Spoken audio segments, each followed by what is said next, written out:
Everest has always been really fascinating to me.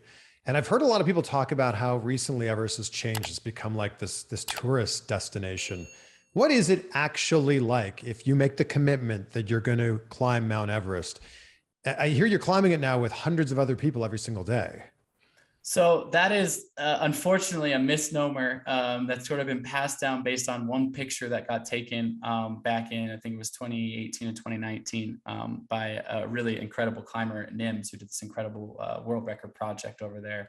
A guy, a friend of mine, who's done some amazing things, but he took a photograph and it went viral on the internet. And it was a picture of basically a bunch of people towards the summit lined up on this ridge. And what happened that one specific day is a complete anomaly, weird edge case scenario, which is basically Everest can only be climbed in the third or fourth week of May. And that's because 50 weeks out of the year, it's getting battered by the jet stream, 100-mile-per-hour winds on the summit. And right before the monsoon season over there, the jet stream shifts off the mountain. So people sit there for a month or two planning, preparing, acclimatizing, going up the mountain, and they wait for this weather window. And that weather window usually lasts about a week or 10 days. The typical Everest season now will have 500, 600 climbers on the mountain throughout those 2 months.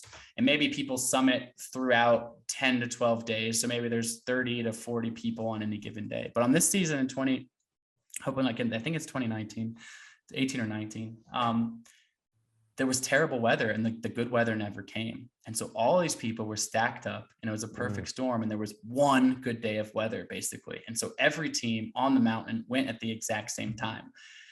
And it caused, it's a tiny little narrow ledge to get to the summit, and it caused a traffic jam. And this guy took a picture of it, and everyone's like, "Oh, there's a line to get to the summit of Everest." Like, it's like that every single day. That's the narrative, yeah. I know. So first of all, there is certainly has it become more commercialized than it was, 20, 30, 50 years ago? 100%. Yes.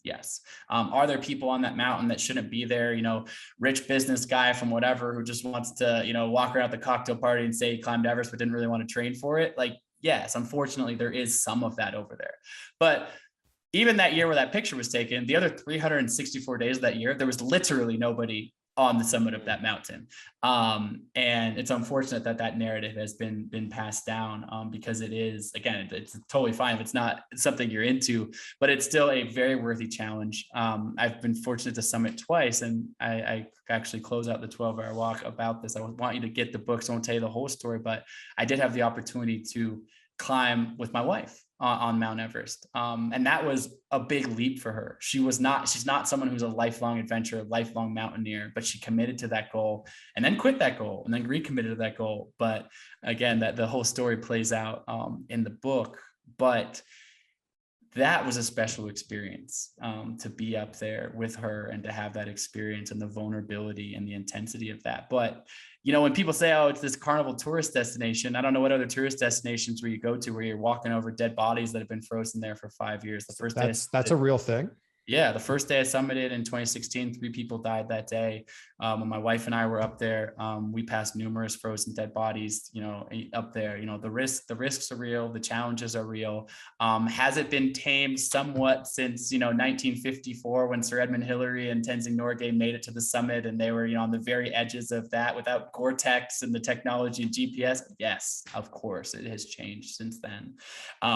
But it is by no means a day hike that is to be taken lightly, that's for sure. Yeah. So if someone has the resources and the money to fly over there and do this, is it possible without training? Like what does it look like? No, I mean, most people train a lifetime for it, right? Or most people definitely dedicate a significant portion of time. One example would be the shortest time frame that I've really seen this happen in terms of going from no mountaineering to summiting is a couple of years.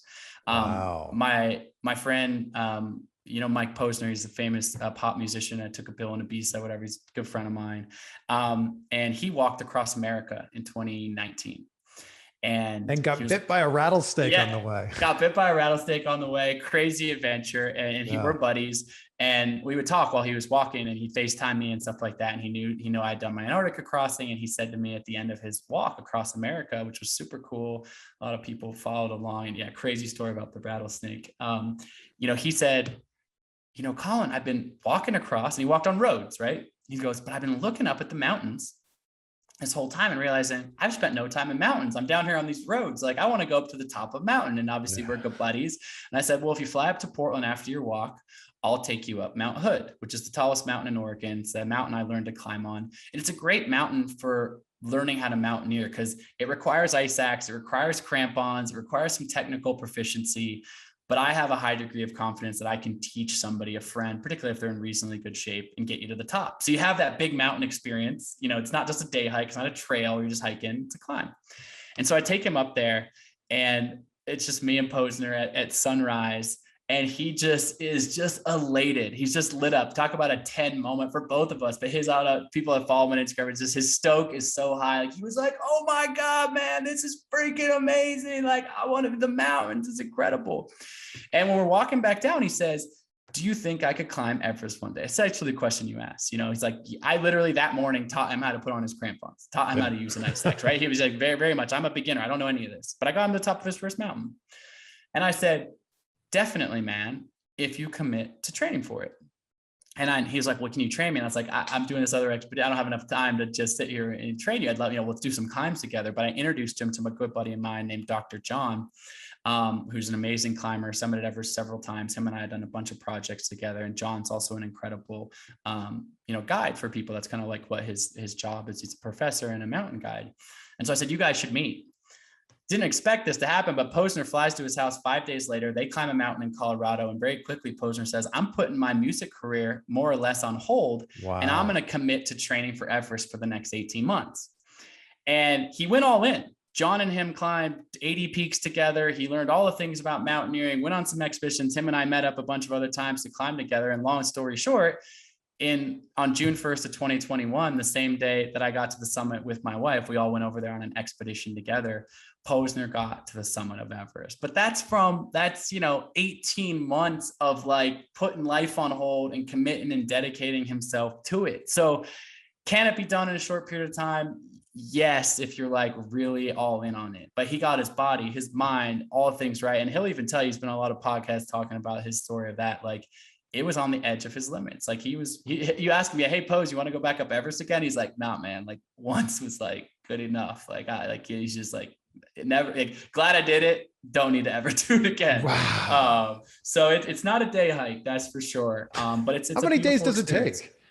It's usually a typical expedition lasts 2 months. 2 months. Wow. 2 months. Yeah. So what people don't realize I think there's so many misnomers about this. Yeah.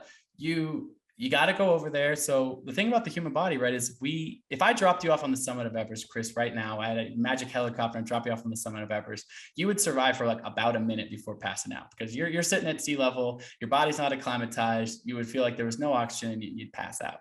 Even if I gave you some supplemental oxygen, which, a large percentage of climbers use, you would also probably pass out in 5 or 10 minutes. That wouldn't sustain you either, because the air is so thin. So the way you actually have to climb Everest, even if you're using supplemental oxygen for the summit push, is you have to acclimatize your body, meaning you start, on this trek to base camp at 7,000 feet and you feel out of breath. And then you climb to 9,000 feet to this little tea hut and you spend a couple nights, and then you climb a little bit higher to 11,000 feet. And slowly your body creates more red blood cells and get used to the more thin air. And then when you actually get to the mountain, base camp's at 17,000 feet. So that's high. I mean, that's, 3,000 feet higher than anything in the lower 48, but you're just at base camp now. The mountain's 29,000 feet, tall. And so you keep climbing. And what you actually have to do is there's 4 camps above base camp. You go to camp 1, and then people don't realize, then you climb back down to base camp. Then you climb to camp 1, camp 2, spend a couple nights at camp 2, climb back down to base camp. So your body acclimatizes and you go back down to rest. And so by the time you get to the summit, you've actually gone up and down the lower parts of this mountain and the technical terrain, the crevasses and all the dangerous elements of it multiple times. And then you're finally ready to get your body ready to go touch 29,000 feet for just a few minutes.